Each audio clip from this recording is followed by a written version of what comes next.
안녕하세요. 환영합니다. 저는 네이버 블로거이자 네이버 인플루언서 빅레더머신입니다. 오늘은 코디 로즈, 도미닉 미스테리오, 브론슨 리드, 미친 등의 소식을 준비해왔습니다. 그럼 다 함께 즐겨봅시다. 첫 번째 소식입니다. 코디 로즈는 최근 지미 펠런의 더 투나잇 쇼에 출연하면서, 참고로 여기가 꽤 유명한 쇼입니다. 그 BTS의 진도 출연한 곳입니다. WWE의 상태에 대해 다음과 같이 논의했습니다. 우리는 애티튜드 에라가 있었고 무자비한 공격의 시대가 있었습니다. 이게 그 존 시나가 처음 데뷔했을 때 썼던 말이죠. 루슬스 어글레션 에라. 2002년부터 2008년까지 아무튼 그런 시대가 있었습니다. 지금은 WWE의 이 시대를 어떻게 불러야 할지조차 모르는 시기에 있습니다. 레코드 시대라고 불러야 할 것 같아요. 우리는 그저 좌우로 기록을 깨고 있을 뿐입니다. 새로운 경영진 트리플 H, 니칸, 더락, 그들은 저를 매우 쉽게 만들어줬습니다. 저는 쿼터백이라는 별명이 붙었는데 그들이 플레이를 부르기 때문입니다. 저는 그저 플레이를 운영할 뿐이고, 바라건대 우리 모두가 괜찮아 보였기를 바랍니다. 축복받은 시간입니다. 여러분 모두에게 정말 감사드립니다. 라고 말했습니다. 이어서 코디 로즈는 12월 14일 세터데이 나잇 메인 이벤트가 뛰어난 대진표와 훌륭한 경기, 그리고 멋진 쇼를 가져올 뿐만 아니라 여기저기서 몇 가지 놀라운 일들이 일어날 것이라고 예고했습니다. 다음 소식입니다. 2024 서바이버 시리즈를 앞두고 도미닉 미스테리오가 11월 29일 캐나다 밴쿠버에 도착했습니다. 하지만 그는 인스타그램 스토리를 통해서 밴쿠버 인근 호텔 숙박시설 사진을 공유하며 이곳이 정말 마음에 안 든다며 캐나다가 혐오스럽다는 글을 아주 굵게 남겼습니다. 그래서 아마도 도미닉 미스테리오는 서바이버 시리즈에서 캐나다 팬들에게 엄청난 야유를 받을 것으로 보입니다. 브론슨 리드는 최근 인터뷰에서 뉴 블러드라인에 영구적으로 합류하는 것인지 질문을 받았습니다. 그러자 브론슨 리드는 선택권을 열어두고 있으며 지금은 용병일 뿐이라고 강조했습니다. 또한 이득이 있다면 그들을 도울 것이며 장기적으로 합류할지에 관해서는 앞으로 지켜봐 달라고 말했습니다. 다음 소식입니다. 몇몇 팬들이 트위터를 통해서 WWE의 녹화 일정이 요즘 너무 많아졌다며 불평을 토로했습니다. 그래서 회사가 당일에 2개 쇼를 연속으로 녹화하는 걸 그만두라고 비난했습니다. 이후 미치는 그 메시지에 대해 우리는 연말 연시에 가족과 함께 시간을 보내는 것을 좋아하고 휴일이 더 많아져서 오히려 편하다고 언급했습니다. 그래서 팬들에게 이해를 좀 해달라는 식으로 답변했습니다. 라켈 로드리게스는 이전에 비만 세포 활성화 증후군 진단을 받으며 거의 7개월 동안 결장한 바 있었습니다. 최근 인터뷰에서 라켈 로드리게스는 지금은 그 어느 때보다 건강해졌지만 수개월 동안 비만 세포 활성화 증후군을 앓고 있어서 고군분투했고 정말 힘들었다고 밝혔습니다. 모든 일상과 시간이 멈춘 것 같았고 꿈을 잃은 기분이었다고 합니다.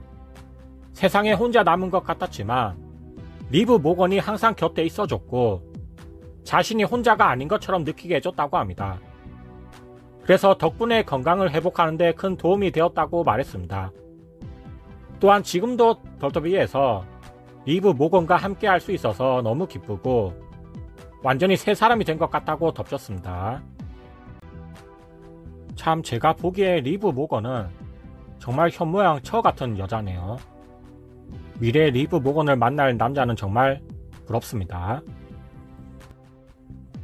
어네스트 밀러는 최근 10카운트 미디어에서 연설한 동안 2003년인가 2004년쯤 골드버그와 빈스 맥마헌이 백스테이지에서 심하게 다툰 적이 있었다고 밝혔습니다.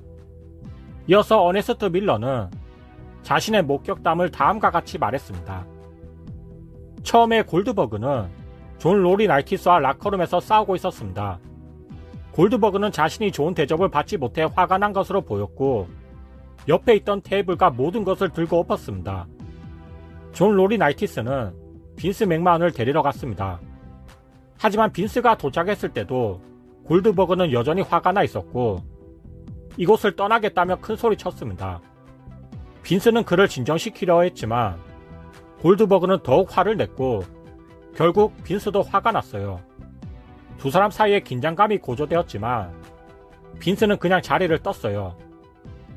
이후 골드버그는 저에게 빈스가 덤볐다면 쉽게 그를 쓰러뜨릴 수 있었다고 말했습니다.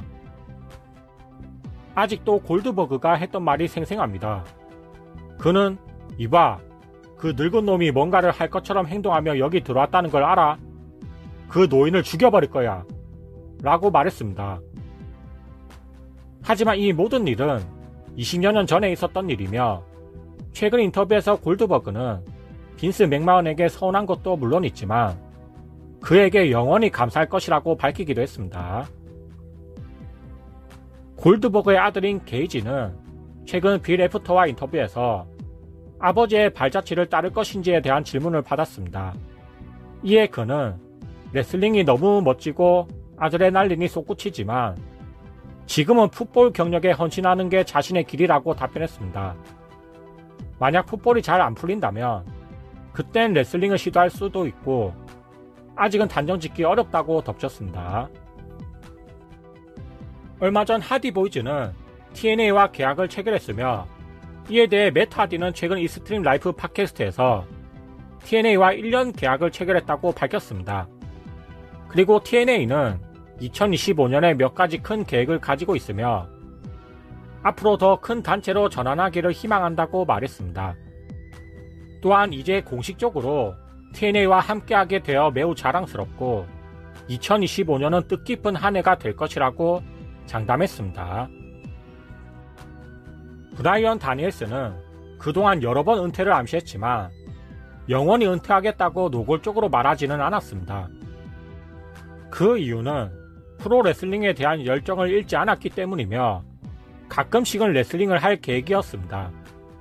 하지만 최근 니키 앤 브리 팟캐스트에서 브라이언 다니엘스는 목 부상이 생각보다 심각하며 어쩌면 1년 이상 레슬링을 못할 수도 있다고 언급했습니다. 우선은 목 수술을 받기 전에 줄기세포 치료 방법부터 모색 중이라고 합니다. 줄기세포 치료로도 안 된다면 그땐 할 수 없이 큰 수술을 받아야 할 것입니다. 데이브 멜처는 크리스찬 케이지가 캡틴 카리스마라는 용어를 상표로 등록하려고 시도했지만 WWE의 반대를 받았다고 합니다. 캡틴 카리스마의 저작권은 WWE이기 때문에 AW에서 사용하기가 쉽지 않을 것으로 보입니다. 다음 소식입니다. 레슬링 옵저버 라이브에서 브라이언 알바레즈는 어제 제이드 카길의 부상이 모두 각본이었다는 소식에 대해 정면 부인했습니다. 이어서 알바레즈는 다음과 같이 언급했습니다. 처음에 그녀가 분명 부상을 입었고 3개월 정도 결정할 것이라고 들었습니다. 아니 근데 어제 갑자기 WWE의 몇몇 사람들이 제이드 카길 부상이 다 각본상이라고 둘러댔어요. 그래서 제가 하고 싶은 말은 분명 제이드 카길이 실제로 부상을 입었을 것이라고 확신합니다. 언제 돌아올지는 모릅니다. 라고 말했습니다. 오늘 소식은 여기까지입니다. 항상 저에게 큰 힘이 돼주시는 여러분들 모두 너무 감사합니다. 좋아요랑 구독 좀 부탁드리겠습니다.